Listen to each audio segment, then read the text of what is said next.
Hello dear learners, एक बार फिर से स्वागत है आपका द व्हाइट बोर्ड चैनल पे। और आज की वीडियो में भी बीपीएससी टीआरई 1 के टीईटी मैथ्स के क्वेश्चन का सॉल्यूशन करने वाले हैं। क्वेश्चन नंबर 112 और क्वेश्चन क्या है आपको यहाँ पे दिखाई देगा, मैं पढ़ के बताता हूँ।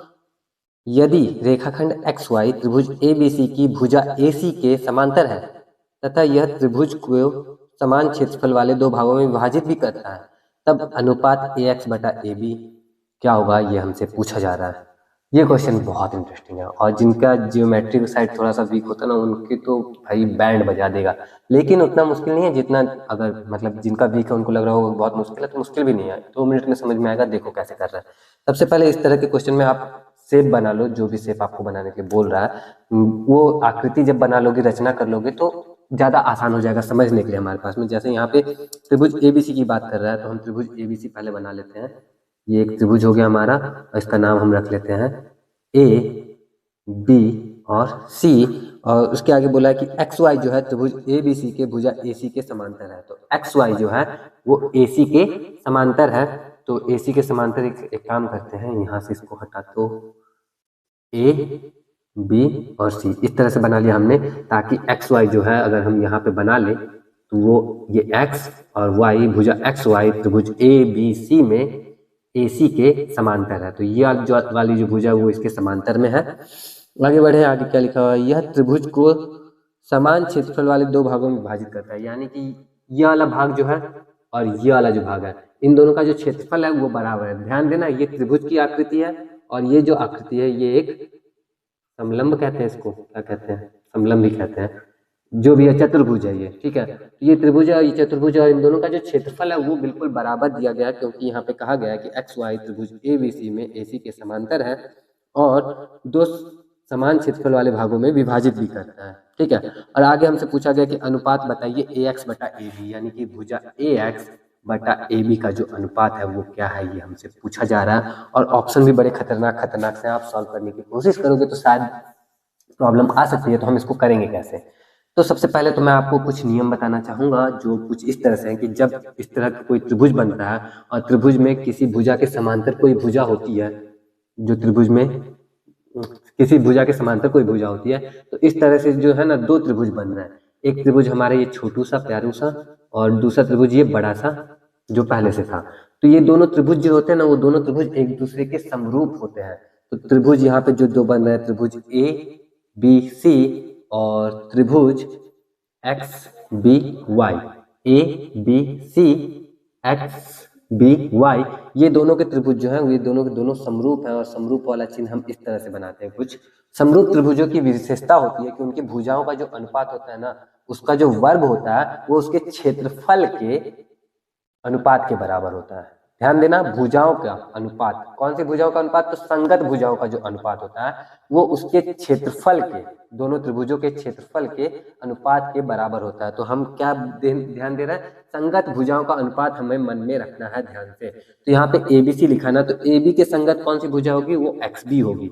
बीसी के संगत कौन सी भुजा होगी? तो वो बी वाई होगी। इसलिए हमने इसी तरीके से लिखा था ए बी सी तो एक्स बी वाई, इसलिए। तो ए बी के संगत जो भुजा है वो एक्स बी है और बी सी के संगत जो भुजा है वो बी वाई है और ए सी जो है भुजा उसके संगत जो है वो एक्स वाई है। तो हम जानते हैं कि ए बी बटा एक्स बी ये हो गई संगत भुजाओं, इनका जो अनुपात का वर्ग है वो यहाँ बीस, दूसरी भुजा भी ले लेते हैं बी सी बटा बी वाई, इसके भी अनुपात का जो वर्ग है वो, तीसरी भुजा भी ले लेते हैं ए सी बटा एक्स वाई, इसके जो अनुपात का वर्ग है वो त्रिभुज के क्षेत्रफल के, त्रिभुजों के क्षेत्रफल के अनुपात के बराबर होता है। तो त्रिभुजों का क्षेत्रफल क्या है? तो यहाँ पे हम लिख देते हैं त्रिभुज area of angle A B और सी, इसको यहाँ से हटा देते हैं थोड़ी देर के लिए, बटा में area of triangle x B y. कोई दिक्कत वाली बात नहीं, यहाँ तक मुझे लगता है यहाँ तक कोई दिक्कत नहीं होगी। अब बढ़ते हैं आगे, हमें अनुपात ए एक्स और ए बी वाला बताना है। तो अगर ये दोनों हम यहाँ से हटा भी दें, ये दोनों हम यहाँ से हटा भी दे तो हमारा कोई नुकसान होगा नहीं, हमारा मेन काम इससे और इससे चल जाएगा। तो इन दोनों को थोड़ी देर के लिए हटाते हैं और यहाँ पे हम देखते हैं हमें मिल रहा है ए बी बटा एक्स बी, लिख लो भाई ए बी बटा एक्स बी का स्क्वायर जो है। अब त्रिभुज ए बी सी का जो क्षेत्रफल है, त्रिभुज ए बी सी का क्षेत्रफल हमें मालूम नहीं है, और त्रिभुज एक्स बी वाई का जो क्षेत्रफल है, एक्स बी वाई का क्षेत्रफल भी हमें मालूम नहीं है। हम जान रहे हैं कि ये दोनों का जो इस पार्ट का, इस त्रिभुज का क्षेत्रफल और इस वाले समलंब का, इस चतुर्भुज का जो क्षेत्रफल है वो बराबर है। इसका मतलब ये जो बड़ा वाला त्रिभुज है ना, त्रिभुज ए बी सी, वो छोटे वाले त्रिभुज के क्षेत्रफल का 2 गुना के बराबर, क्योंकि जितना क्षेत्रफल इसका उतना क्षेत्रफल इसका, दोनों को जोड़ दो तो इसका 2 गुना होता ही है। और इसका 2 गुना अगर हो रहा है तो ये जो बड़ा वाला त्रिभुज है इसका क्षेत्रफल इस छोटे वाले त्रिभुज के क्षेत्रफल के 2 गुने के बराबर है। यानी कि यहाँ पे त्रिभुज ए बी सी का जो क्षेत्रफल होगा वो 2 गुना होगा त्रिभुज एक्स बी वाई के क्षेत्रफल के। तो बटा में त्रिभुज एक्स बी वाई का क्षेत्रफल है, ये त्रिभुज एक्स बी वाई का क्षेत्रफल, एक्स बी वाई का क्षेत्रफल आपस में कट जाएगा, बचेगा हमारे पास में सिर्फ 2, क्योंकि 2 गुना है। यह वाला जो त्रिभुज है इसका क्षेत्रफल इस वाले त्रिभुज के क्षेत्रफल का 2 गुना है, क्योंकि हम देख लिए ना कल कितनी बार बता, मतलब सीधे से समझो, ये छोटा त्रिभुज और जितना इसका क्षेत्रफल है उतना ही इसका भी क्षेत्रफल है, ये क्वेश्चन में दिया हुआ था। अब इन दोनों का क्षेत्रफल अगर बराबर है, इन दोनों को जोड़ेंगे तो कहीं ना कहीं इसका क्षेत्रफल डबल हो जाएगा, लेकिन इन दोनों को जोड़ने के बाद बड़े वाले त्रिभुज का क्षेत्रफल आता है। इसका मतलब तो क्लियर हो गया ना कि बड़े वाले त्रिभुज का जो क्षेत्रफल है उस छोटे वाले त्रिभुज के क्षेत्रफल के 2 गुने के बराबर है। तो जब इन दोनों का अनुपात हम लिखेंगे तो वो 2 गुना ज्यादा बड़ा था, तो इसको हमने 2 गुने छोटा त्रिभुज बना दिया और छोटे त्रिभुज के क्षेत्रफल में से छोटे त्रिभुज के क्षेत्रफल को काट दिया, बचा हमारे पास में 2। आगे बढ़ो, यहाँ पे आया है बराबर, ये हमारा 2 के बराबर है, तो यहाँ पे 2 बराबर लिख लेते हैं। बाकी इसको सॉल्व करने की कोशिश करते हैं कि देखते हैं कितना पे हम लेके आते हैं। अनुपात हमें कौन सा पता करना था, इसको मिटा देता हूँ, अब जरूरत नहीं है। अनुपात हमें पता करना था ए एक्स बटा ए बी। एक बार फिर से कंफर्म कर लेता हूँ, यही अनुपात पता करना है कि नहीं। तो ए एक्स बटा ए बी ही हमें पता करना है। अब देखो ए एक्स तो हमारे पास है नहीं, एक्स बी है यहाँ पे, लेकिन चलो ऐसे पता करेंगे, देखो ध्यान से। अब यहाँ से तो आसान हो गया, आप लोग भी कर सकते हो।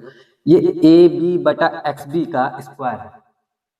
अगर ये इसको दोनों तरफ हम क्या करें, वर्गमूल कर ले, तो हमें मिलेगा ए बी बटा एक्स बी बराबर √2। ठीक है, अब हमें ए बी नीचे चाहिए, तो ए बी नीचे कैसे आएगा, तो हम क्या करते हैं, इसको उलट देते हैं। उलट देते हैं तो हमें मिलता है एक्स बी बटा ए बी। अब इसको जब उलट दिया है तो जाहिर सी बात है इसको भी उलटना पड़ेगा, तो बटा में 1 बटा √2 हो जाएगा। अब यहाँ पे जब हम त्रिभुज हमने बनाया था कुछ इस तरह से, कैसे बना लेते हैं, जरूरत पड़ गई भाई, अभी सोचा था जरूरत नहीं पड़ेगी। तो हम देख रहे हैं एक्स बी जो है, ये है एक्स बी, ये एक्स बी जो है वो ए बी में से, यहाँ से यहाँ तक ए बी है ना, ए बी में से ए एक्स अगर घटा देते हैं तो हमें एक्स बी मिल जाता है। तो अगर हम ए बी में से ए एक्स घटा दें तो हमें एक्स बी मिल जाएगा। तो एक्स बी की जगह पे एक्स बी, यहाँ से यहाँ तक एक्स बी है ना, एक्स बी की जगह पे हमने लिख दिया a b minus a x. तो ए बी में से ए एक्स घटा दो, अपने आप एक्स बी बच गया, तो एक्स बी की जगह पे हमने a b minus a x लिख दिया, बटा में ए बी हमारे पास में है, बराबर में 1 बटा √2 है। अब इसको और अच्छे से करें तो हमें मिलेगा ए बी बटा a b minus a x बटा ए बी और बराबर में 1 बटा √2। फिर से आगे करें इसके, तो ए बी से ए बी कट जाएगा, बचेगा 1 माइनस ए एक्स बटा ए बी बराबर 1 बटा √2। कोई दिक्कत वाली बात नहीं यहाँ तक। अब हमें यही तो पता करना था ना, ए एक्स बटा ए बी, ये माइनस में उधर जाके प्लस में हो जाएगा, ये प्लस में उधर आके माइनस में हो जाएगा, हमें मिलेगा ए एक्स बटा ए बी बराबर 1 माइनस 1 बटा √2। इसको सॉल्व करोगे तो हमें मिलेगा √2 माइनस 1 बटा √2। यही हमारा क्या हो गया, ए एक्स बटा ए बी का अनुपात हो गया। अब ये ऑप्शन जो है, जितना मुझे याद है ऑप्शन में नहीं है, इस तरह का आंसर जो है ना आपको ऑप्शन में मिलेगा भी नहीं। तो क्या हम इसको नन ऑफ दिस करके आएंगे, जी नहीं, बिल्कुल भी नहीं, नन ऑफ दिस नहीं करेंगे। हम क्या करेंगे, हम इसको प्रमेयीकरण करेंगे। प्रमेयीकरण में क्यों किया जाता है प्रमेयीकरण, आंसर तो आया हमारा इतना ही है ना, और ऑप्शन में नहीं मिल रहा, तो इस केस में हम क्यों इसका प्रमेयीकरण करें। हमें कैसे पता चलेगा कि जो इसका है इसका प्रमेयीकरण हमें करना है। तो हमें बस यहाँ देखो √2 माइनस 1 बटा √2 आया है ना, नीचे आपको कभी भी रूट में मिले, नीचे आपको कभी भी रूट में मिले तो उसका प्रमेयीकरण कर ही देना। हाँ, एक और चीज ध्यान देना कि कभी कभी ऑप्शन में ये भी दे देगा वो भी दे देगा, तो कौन से पे टिक करना है उसको ध्यान में रखना। बाकी इस तरह का मिले तो प्रमेयीकरण कर देना, ठीक है। मान लो अभी इसी क्वेश्चन में देख लो कि ऑप्शन में ये होता और ऑप्शन अभी जो सॉल्व करने के बाद वो भी होता, तो उस केस में हमें डी ऑप्शन पे टिक करना होता। ठीक है, तो ध्यान देना होगा। बाकी नहीं मिला है तो हम इसका प्रमेयीकरण करके देखते हैं क्या होता है। तो प्रमेयीकरण करने का सिंपल सा नियम है, नीचे रूट हट जाना चाहिए। तो रूट हटाने के लिए हम क्या कर सकते हैं, ऊपर नीचे दोनों में √2 से हम गुना करते हैं और यही हमारा प्रमेयीकरण हो गया। तो √2 में √2 से गुना होगा तो 2 माइनस √2 और बटे में √2 से √2 का गुना हुआ तो 2, और ये आंसर हमारा सही होगा। तो ये ऑप्शन कौन से में है देख लो भाई एक बार। तो ये जो है हमारे ऑप्शन बी में है। तो ऑप्शन बी पे हम क्या करेंगे, टिक करेंगे। और टिक करने से पहले ध्यान जरूर दे देंगे कि कहीं ऑप्शन में ये भी तो नहीं दिया है या फिर दोनों तो नहीं दिया है, जो भी है देख लेना।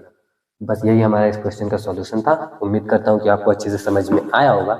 अगर समझ में आया है, वीडियो अच्छा लगा तो वीडियो को लाइक जरूर करना, और ऐसी और वीडियोस में आपको इंटरेस्ट हो, किसी भी एग्जाम जो है उससे रिलेटेड क्वेश्चन में इंटरेस्ट हो, फिलहाल तो अभी यही चल रहा है, तो बीपीएससी टीआरई के क्वेश्चन सॉल्यूशन में आपको इंटरेस्ट हो मैथ्स के, तो चैनल को सब्सक्राइब भी कर लेना। बाकी आज की वीडियो के लिए इतना ही है। मैं मिलता हूँ आपसे नेक्स्ट वीडियो में। टिल देन अपना ख्याल रखना, अच्छे से पढ़ाई करते रहना।